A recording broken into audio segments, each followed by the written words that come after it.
95% of the people live and die without ever realizing what is their unique genius.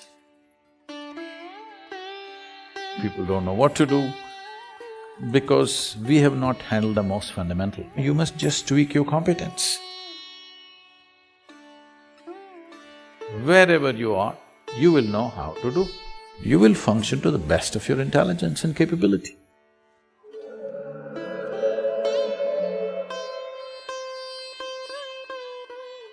One of the things that someone that we actually met a couple weeks ago, the Dean of Harvard Business School, said to me, we were talking about leadership, and he was sharing his philosophy about leadership as the dean of a major business school.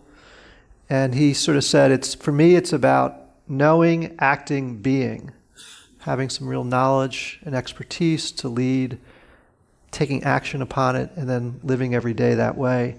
And one of the things that I think has been the most amazing about Sadhguru's journey is the actions that he has taken. You saw some of the programs up there, but maybe you can describe some of the things that you have going on in the world, because it's not just about coming and talking and meeting and philosophizing, it's actually about taking action. So maybe you can tell us some of the things that you have going on around the world and how you get them resourced. When we say being, we're talking about the fundamental nature of our existence. The quality of our existence will determine the quality of our perception, and the quality of our perception will determine the quality of what we know and what we do not know. Action is a consequence of this. If you put it upside down, then it's like saying fruit, tree, root, soil. That's not how it works. Soil, root, tree, and then fruit. If you put it upside down, you may pull out something forcefully, but the damage is there. Today, I'm working with a whole lot of business leaders in the world, both in India and outside. I wouldn't like to generalize this, but I would say at least 60 to 70% of them, by the time they're 45, they're seriously damaged in many ways. Either they have become emotionally stifled because of a certain type of activity, or many of them are suffering from various types of physical ailments, which is essentially, they believe, is a natural consequence of the kind of job they're doing. Because you're doing things forcefully. If you do not understand the natural order of things as to how life blossoms, if you want the fruit first before the tree, obviously it involves forceful ways of doing things. When you do forceful ways of doing things, one thing may be achieved, but the rest is damaged. Most affluent societies in the world, everywhere, not just here, are going through this. They have become affluent, but the fundamental idea of seeking affluence, either in individual life or in a society or in a nation, is because it will give us a choice fundamentally of nourishment and lifestyles. This is the reason why human beings seek affluence, so that it'll give us a whole choice of nourishment and lifestyles. Now, if you look at people's lives, these choices are not something that they're enjoying. These choices are just freaking them out. People don't know what to eat, people don't know what to do, because we have not handled the most fundamental. We want to be on the racetrack, but we don't want to build a machine for it, we just want to win. Nobody wins a race because they desire it. Who doesn't desire victory? Everybody does. But only competence wins in the end. So whether it's in a school or in a college or in a professional atmosphere, Instead of tweaking our competence, we are tweaking our desire, which we call as ambition or goal-orientedness or whatever. You're tweaking your desire without tweaking your competence, or you may be tweaking your competence, but it's coming behind the desire. No, you must just tweak your competence. What you can do may be beyond your desire, or it may be a little less than that, we don't know. But without tweaking your competence, you're trying to tweak your desire, which causes an unnecessary sense of stress when you do well. Look at the pain of that. You're suffering your well-being. This cannot be excused because our well-being is coming at a great loss and pain to every other creature on the planet, and we are suffering it simply because we are putting the cart before the horse. So, you cannot do being in the end, doing, knowing and being, no. Being first, how to be. If you don't know how to be, wherever we put you, you will suffer. If you know how to be, whether you work here in San Francisco or you have to work in the Mars, it doesn't matter. Wherever you are, you will know how to do. What will you do? You will function to the best of your intelligence and capability. That's all you can do. In our lives, if we do not do what we cannot do, it's not an issue. But if we do not do what we can do, we're a disastrous life.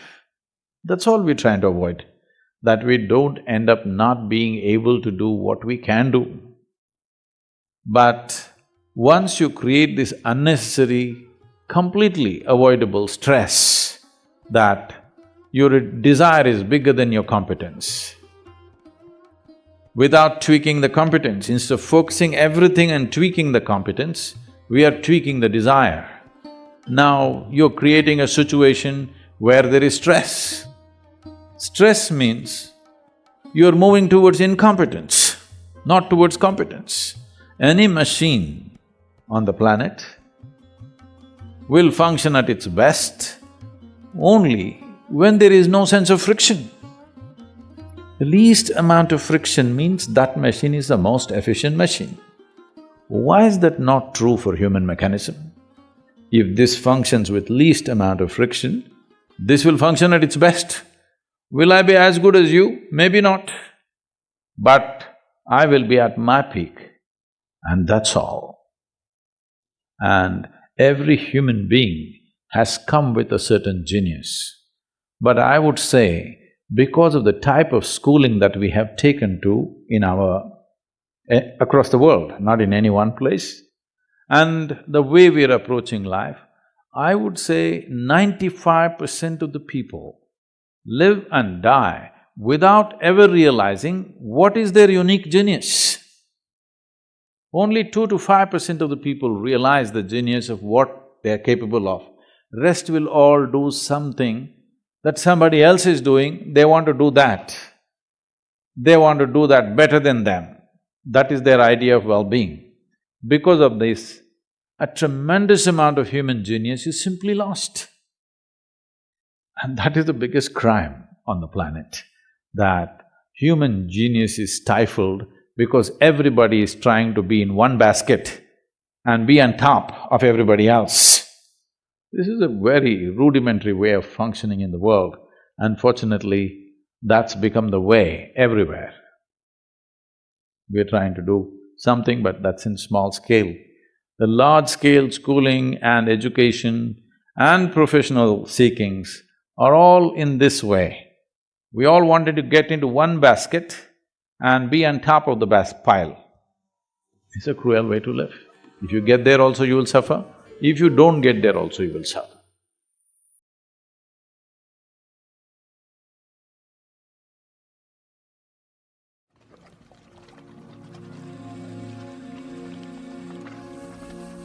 What is it that is exactly happening at the moment of death?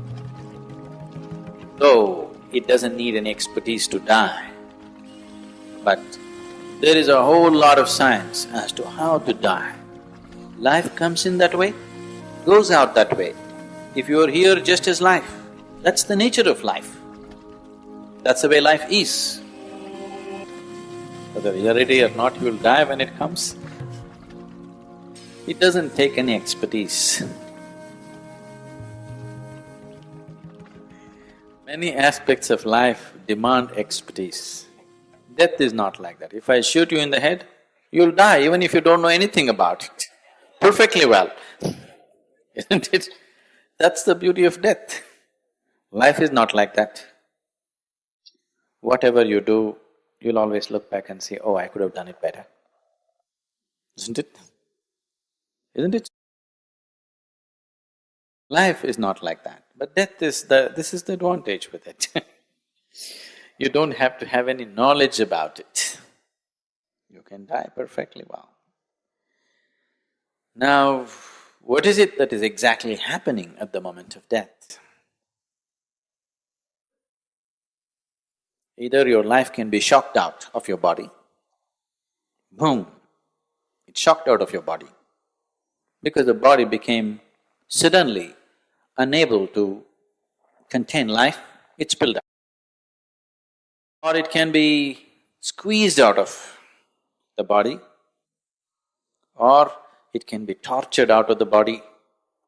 Now you drank yourself to a state where your liver is in tatters.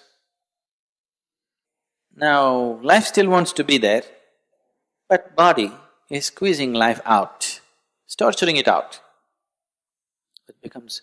you will see people go into disease and people beg, I don't want to die, I don't want to die. Then a time comes when it becomes unbearable, then they say, I want to die. Have you seen this happen? Because now the body has become such a torture. You are seeking death as a relief, not as a transcendence. It's just a relief. When life process becomes extremely painful, people will seek death because they see it as a relief. They are not seeing it as a possibility, they are just seeing it as a relief. So death, though it doesn't need any expertise to die, but there is a whole lot of science as to how to die. To make use of that event in the best possible way, there is a whole lot of systems. I think quite some time ago I said, from the date I live, whatever the date, even if I live tomorrow morning, what's the problem? Because I promised that after this, for 80 years, people will feel my presence strongly. That is, I will ensure that all of you are dead before I am done.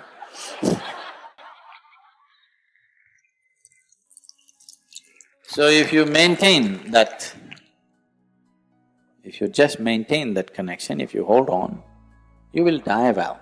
I don't know whether you live well or not, that takes some skill. So life is something everybody has to pay attention to. Death, for you I would take care, but you're asking the question in general. So, how should one live with the same ease with which you exhale?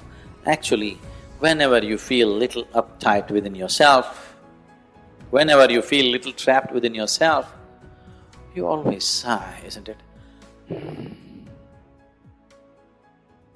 That is okay, if you live like that. If you simply live like this, most wonderful. But if you live with a little sigh, still okay. But if it has to be punched out of you or squeezed out of you, that is not good. Life should depart gently. It settled into the womb like a snowflake without any effort. Many of you have been pregnant, there's still somebody here? Yeah.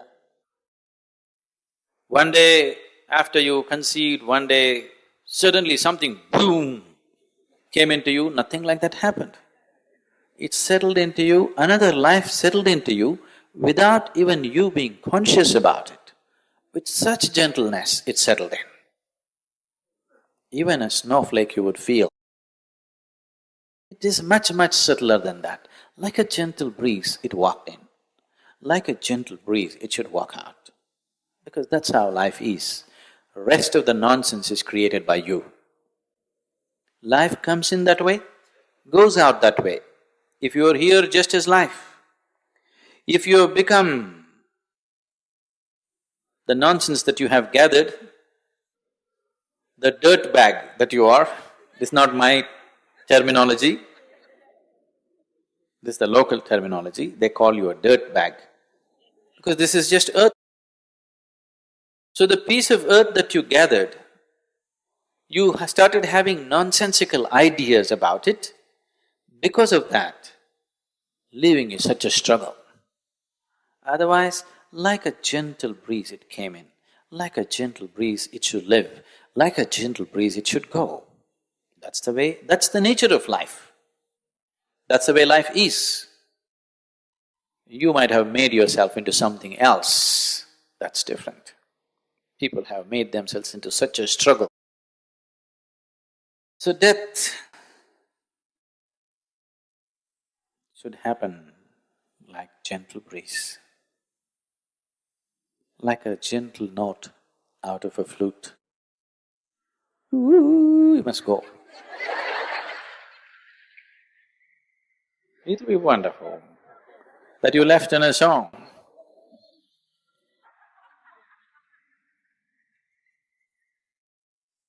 But don't focus on death. It is only the reminder of your mortality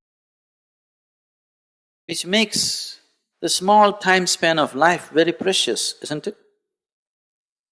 If you were immortal, you wouldn't do anything right, I'm telling you. Yes? If you were immortal, you wouldn't do anything right. Now, because time is ticking, you're going. Just as you're doing this, you're going, do you know? Yes or no? Because it's ticking away, if you become aware, suddenly life becomes precious and valuable, not a moment to be missed.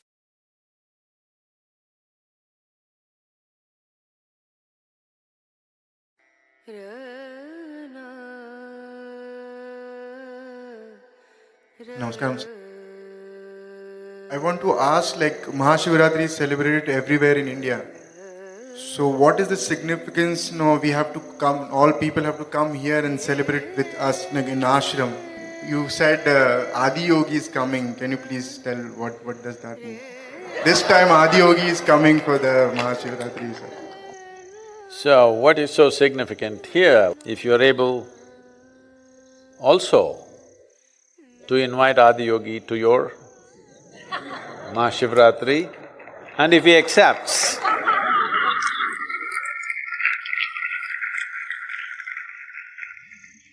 you can do it there, no problem. Here everybody gathers because they know he's accepted the invite.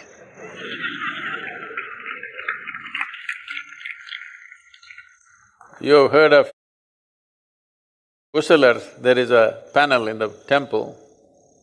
A king built a great Shiva temple, and the next day he is inaugurating his temple. That night, Shiva appeared in a king's dream, and he said, "See, I won't be able to come for your inauguration because another temple is being inaugurated by my devotee, Pusalar. I have to go there, I won't be able to come for your temple." The king was aghast. He has built a magnificent temple, and now Shiva comes in his dream and says, "I won't be able to come, I'm going to somebody else's temple, some Pusala." So, he woke up with a start, and then early morning he set out to looking where this Pusalar is. Pusalar was in that part of the town in those days which were considered outcast or in some way considered to be lower caste. So it was in that area, and he was surprised, who would have built a greater temple than me in this place? He went there and then he found a small hut. So he called, "Is there Pusalar here?" The man came out and he looked at the king and he was terrified. "Why is the king standing in front of my house?" So the king asked, "Are you Pusala?" He said, "Yeah." "Where have you built your temple? Where is the temple of yours?" Pusala looked embarrassed. "My temple? No, my temple, it's in my heart. It's not anywhere, I've not built any temple outside." He said, "How did you build this temple?" He said, "Last many years I've been sitting and building this temple brick by brick, piece by piece, every architecture, every piece, every decoration, everything. For many years, it just got completed and Shiva said he will come." Then the king was aghast. Said, "I built a magnificent temple of stone, brick and everything, and he is coming to your temple. Obviously, if it's Shiva's judgment that your temple is better than mine, let me also come to yours." This is a wise king. So, Adiyogi is coming not because we put up his image, he is not impressed by those things. Not am I. Nor is he coming because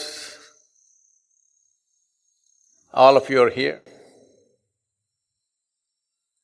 Nor is he coming because we are doing annadanam, free food. No. He is coming because long time ago, we built something here which he cannot ignore, he has to come.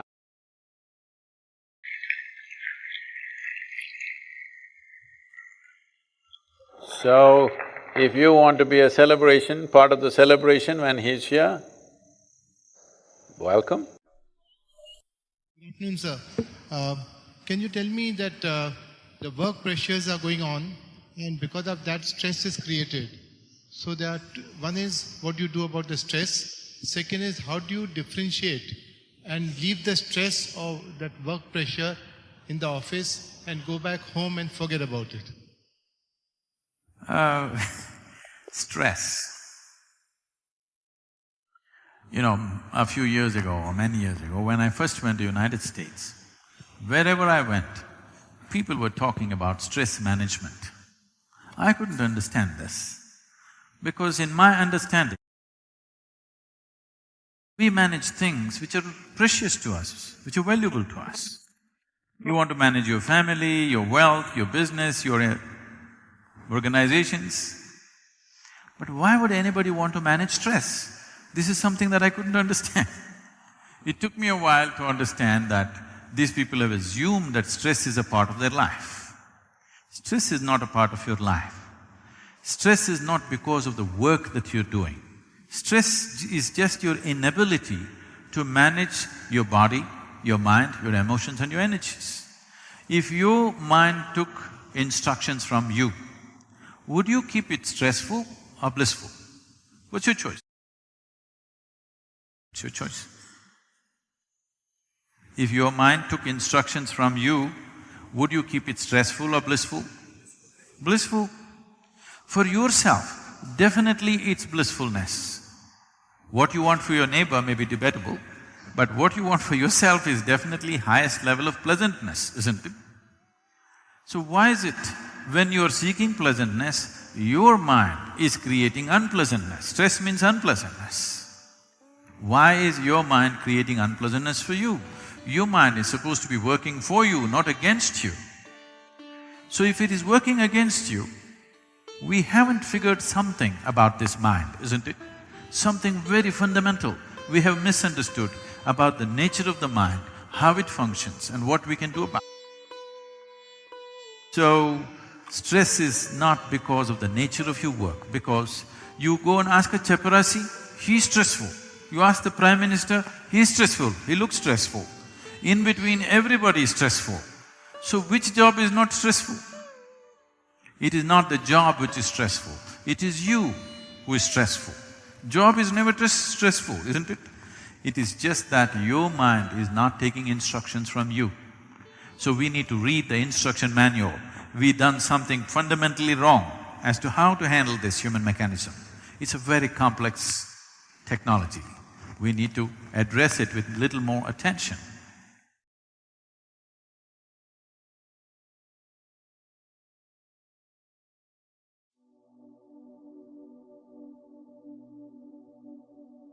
These are two things which are going completely unused in today's world. This is the main reason for depression. If you had to do only physical jobs, you eat one way, mental things another way. So eating the right kind of food becomes very necessary.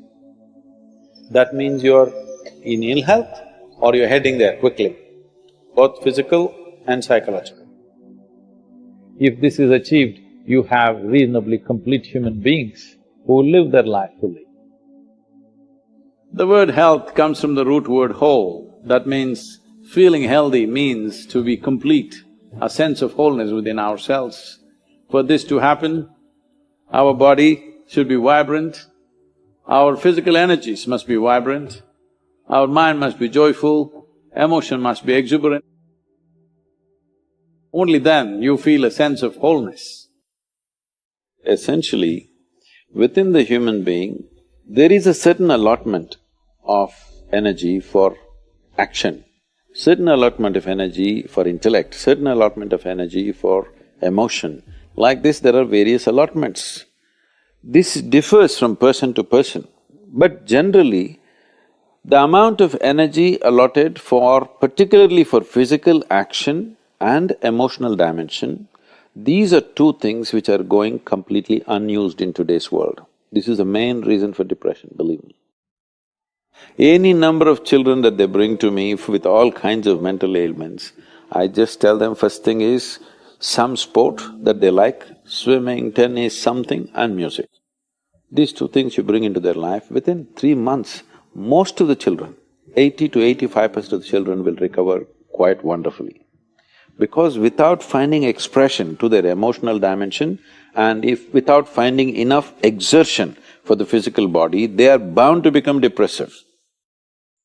Today it's become like this, sunrise means they watch it on the phone screen, sunset means they watch it on the phone screen. Yes? So losing connection with all that supports and manages our life is going to be a serious challenge of the future. But this is one thing that you can do. If you have children, vacation means don't take them to Mumbai, Bangalore, Dubai, some other place. Just take them, walk them in the jungle. Or take them on a small boat out there, or whatever. Some exposure to nature is needed. You will see how excited children will get and how involved they will become. You need to understand this, your physiological and psychological health can be very easily managed if you're in touch with the elements of nature, of water, soil, light and things like that. If the more exposed you are, the more balanced you are both physiologically and psychologically, which must happen to every human being. In this country, we made food like this. If you had to do only physical jobs, you eat one way, mental things another way. But today none of us are in that condition. We have to be both physically sharp and mentally sharp, isn't it? That exclusivity of just physical work and mental work is gone. All of us need to be physically good and mentally good. So eating the right kind of food becomes very necessary. Particularly, some of the things were very positive are the ash god. If you consume a glass of ash god juice every day, you will see clearly the sharpness of your intellect will enhance itself, you'll be mentally much sharper than the way you are right now. Especially children must drink ash god juice. Daily consumption of ash god, you will see distinctly your mind seems to be clearer and sharper. This will be noticeable within a few weeks of consumption of ash god. If you drink coffee, it gives you energy with agitation. You drink a glass of ash god juice, it gives you enormous amount of energy. At the same time, it keeps you very calm. Daily consumption of honey can do wonderful things to you, especially if you have children at home. Make honey culture part of your thing. Psychological stability, Physical well-being, vitality, all these things can be greatly enhanced simply consuming daily honey. Do you know, whatever cleansing process that happens in the body, whether emptying your bowels or emptying your bladder or exhalation or sweat, these are all different ways the body is trying to clean itself. In all these things, different bodies have different levels of efficiency. If you are in good health, if you're in very good health and if you're eating the right kind of food, when you empty your bowels, nothing, not a speck should remain in your colon. Everything should be gone. In yoga, that's very, very important, your colon being clean, otherwise it'll get into your head. Really, your colon not clean and psychological disturbances are very directly connected. In the yogic understanding of life, after you wake up, within 20 minutes, naturally if the bowels don't empty themselves completely, that means you're in ill health or you're heading there quickly, both physical and psychological. It could be either, depending upon whichever is weakest in you, will break first. First thing, if you go to an Ayurvedic doctor, whatever your problem, first thing is he'll purge you, because keeping the colon clean is very important. There are only four things with you right now that you can make use of: your body, your mind, your emotion and your energy. If you manage these four things well, they will produce a certain level of life for you. If you have a healthy body, you will live in one way. If you have a very stable and sharp mind, you live another way. If you have stable and exuberant emotions, you live another way. If you have a very effervescent sense of energy, which is also balanced at the same time, you live another way. Now, for most human beings who are in different various levels of activity in their life, they need all these four things to be in a reasonably good shape. So inner engineering is trying to cater to that, as to how to bring a human being to physical health, mental peace and joy, emotional stability and exuberance, and highly effervescent energy and balance within themselves. If this is achieved, you have reasonably complete human beings who live their life fully.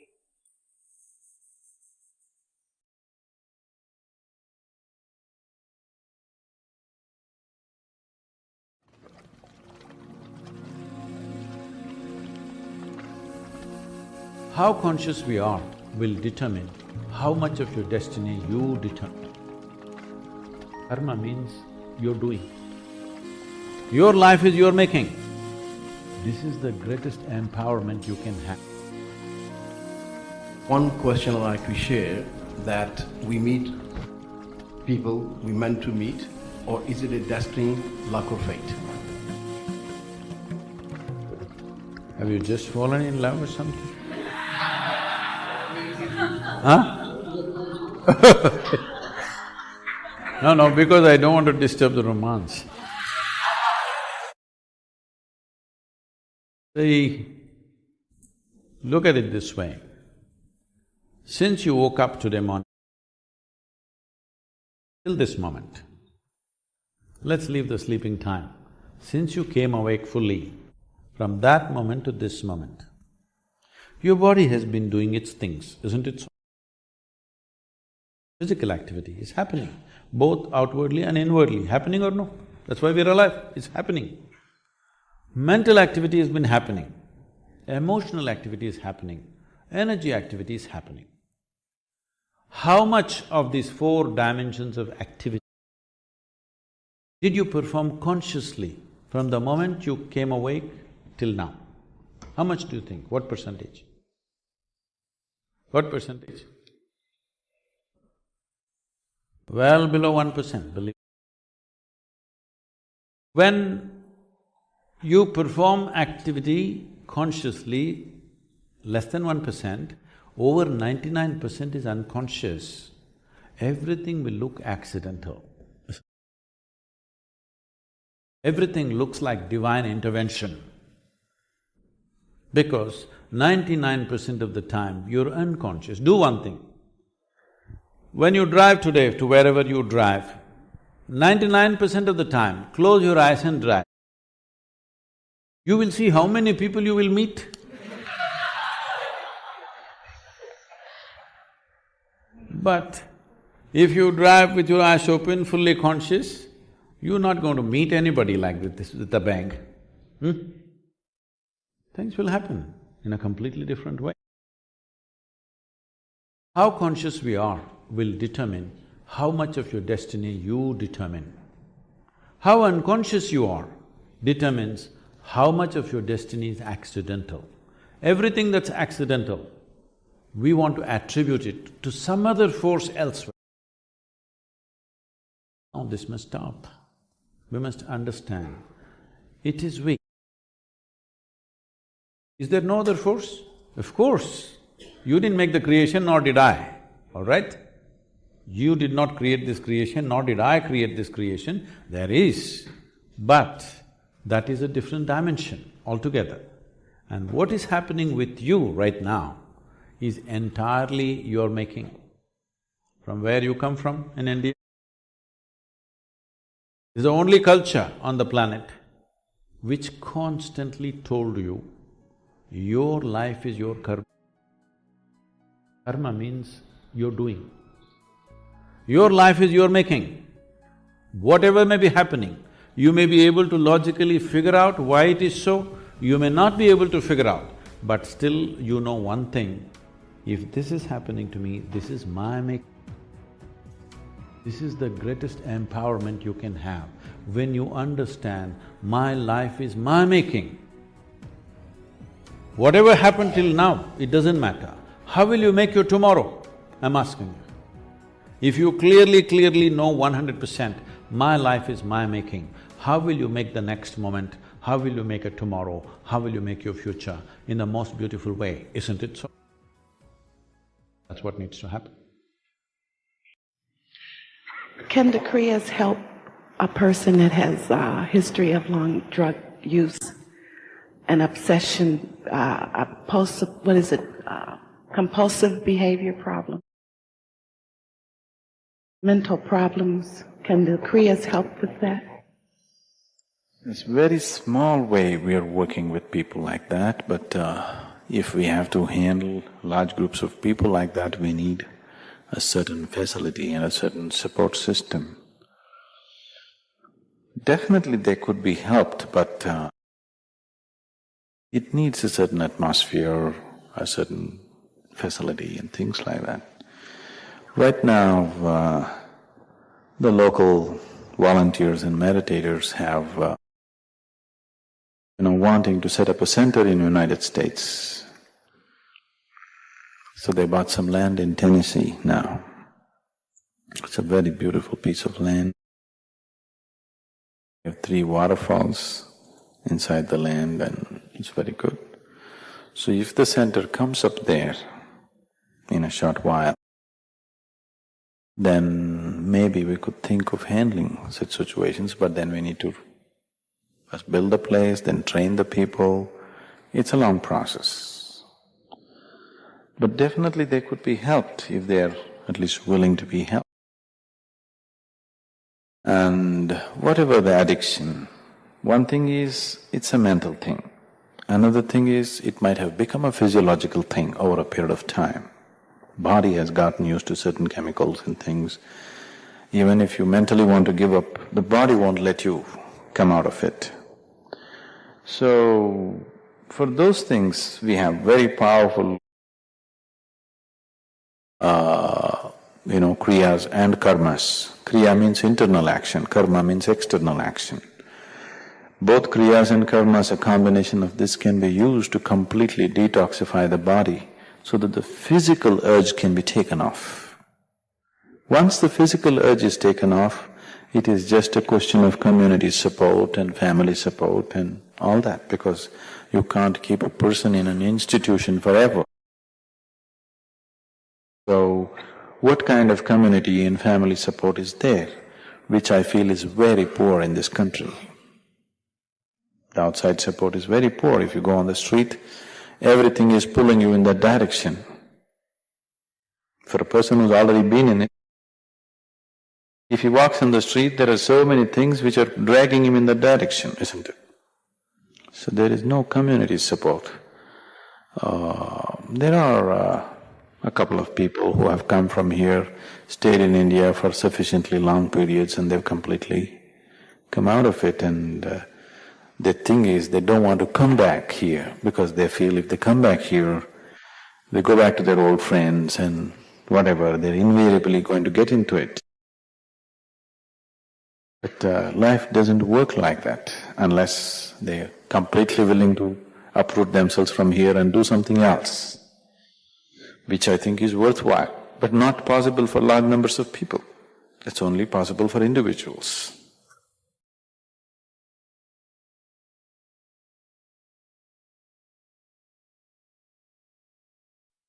In a world full of cuts, short videos, and distractions, you chose to stay and listen until the end. That already says a lot about your willingness to look deeper. Drop your city in the comments, and if you'd like, subscribe and share this video with someone who's also not afraid to think. Thank you, a big hug to you, and see you in the next video.